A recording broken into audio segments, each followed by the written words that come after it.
Good morning.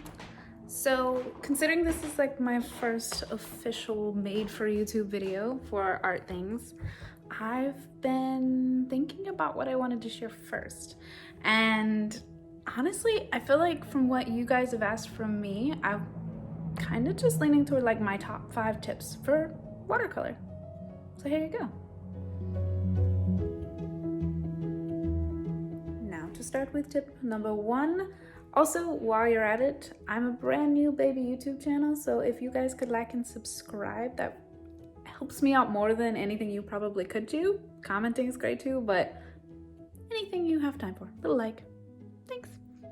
Okay guys, my first tip is going to be to have some way to hold your paper down. So whether that is a watercolor block like these, I'm still torn whether or not I like Arches or the Fabriano Artistico better, but still trying to figure out. Kind of actually leaning toward this guy, but that might just be me not wanting to do what everybody else does, because I do that. But if you're not familiar with watercolor blocks, they are actually glued all along the edge here. They have a space over here for you to pull it off once it's done and dried. But it keeps it from buckling, you know, that dreaded wave wrinkle. We don't want to do that. So this is your option number 1. So your second option, since these guys can be a bit pricey, the blocks, they are more expensive, you can use, you know, a watercolor pad, and you don't have to have anything that expensive. I mean, you can use anything, just make sure it's watercolor paper, guys, if you are brand new to watercolor, because regular paper does not hold water like watercolor paper does. But what I do recommend you do if you are using these loose leaf papers is to take your paper and to tape it down. Now I just use regular masking tape. I don't recommend leaving it on too long. You know, overnight might be okay, but I usually, once my painting's dry, I take it off. But I just tape down the edges onto something. This is actually just a like a clipboard, but you can also use foam board or anything like that. I also use foam board when I'm out on location somewhere because it's super light. Tip number 2. This is one that it took me a long time to actually hear, even as much as I study watercolor. 2 is to actually, before you start painting, stick something, anything will do, under it so you have a little tilt. This will really help whenever you wet your paper. Have you ever had those like weird little pools hanging out on your paper? Well, you're not gonna have to worry about that, because with this, it's just, here, I'll show you. It's just gonna run right down, and it helps you make a really, really smooth wash here.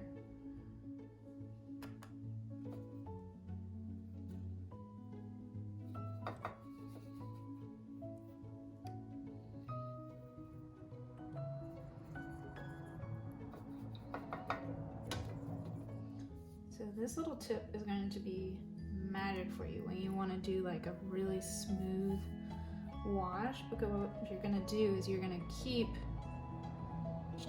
see that bead of water? If you keep that bead at the bottom while going down, you are going to have a beautiful smooth wash. And you bring that baby all the way down.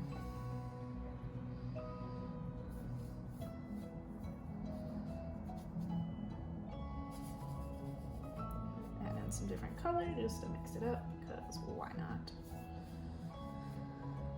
It was already on the palette, so we'll just add it in.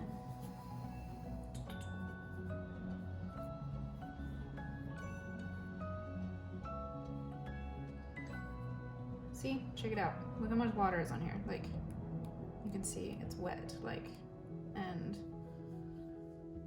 all of it will go right down. What I do recommend is once you get to the bottom, I did some splatters here, so might as well just add a few more. Get some texture in there. Once you get to the bottom, make sure you kind of grab that little bead though, because he will go back in your painting and create little blooms of water. Just to give you a little closer look, this is still wet. Other than the splatters I added in, like look how smooth that is. You don't have puddles, and like I put a crap ton of water on here. So just to show you a fun trick, got a little bead at the bottom here. I probably want to touch him up. But the best way to do that is just dry your brush off and just grab him off the bottom there. The brush will suck up the water and you are good to go. Tip 3.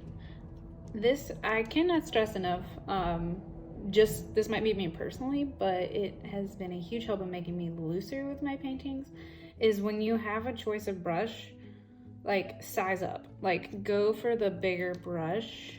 I mean, obviously you have to pay attention to like if you're doing something small, but like almost always size up a little bigger than you think you need, and it holds more water and it makes you more specific with your choices of where you put your brush. And I don't know, for me that's made a world of difference. So whenever you can, go for a bigger brush. So I'm throwing in a bonus tip. This is not one of the 5, but I like to use 2 cups of water. I have a dirty cup and a clean water cup. That way I don't have to keep cleaning out my cup. So I just, if my brush is dirty, I clean it in here. I usually dab it dry a little bit, and then I go in and get clean water, and that way when I go into my colors or on my page, it's not muddy. Important. 4 is important. So the next thing I really want to talk about is your water control.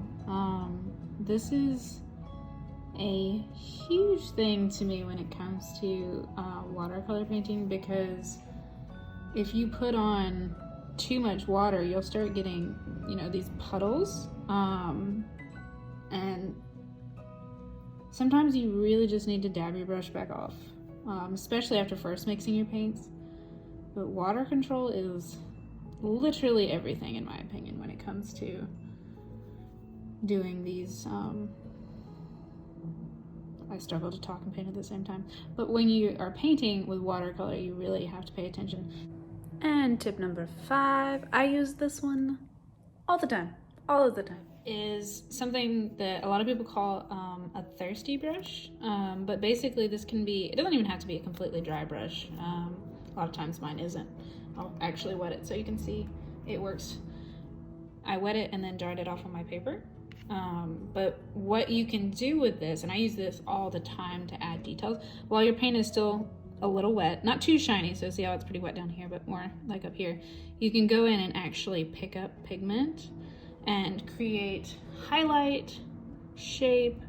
Some of this will depend on your paint and your paper, how well this works, but you just grab and then wipe it off.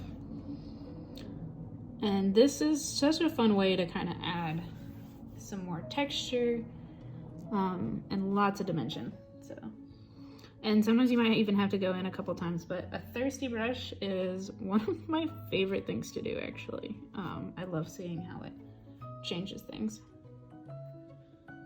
This might still be a little wet to be doing this, because you can see the water is wanting to come a little bit back in the color. But it'll give you an idea of how much you can do with this.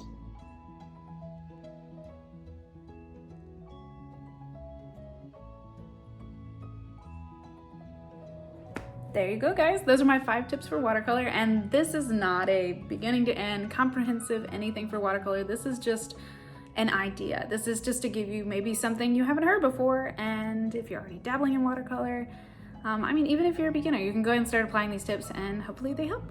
So I will get down to the more comprehensive tutorials in the future, and keep an eye out. Bye, guys.